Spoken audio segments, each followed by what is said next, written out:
วันนี้จะแกงมันหมูญี่ปุ่นมันหวานญี่ปุ่นใส่หมู3 จานนะเจ้าตำพริกหอมขาวกับปี้บะแควนนะเจ้าให้ละเอียดนะเจ้าแล้วก็นำไปคั่วในกระทะนะเจ้าใส่น้ำมันเห็นน้อยนะเจ้า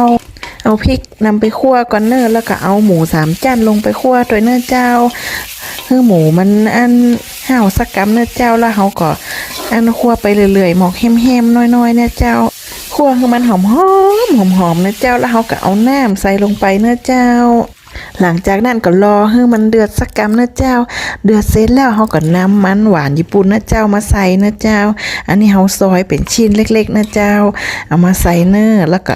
รอมันเดือดสักกำนะใส่ปลาร้าลงไปนิดหน่อยเจ้าแล้วก็เอาผงนัวใส่นิดหน่อยเจ้ารสดีนะเจ้าแล้วก็ใส่ผักป้อมโหระพาผักชีฝรั่งนะเจ้าโรยลงไปให้ม้วนๆนะเจ้า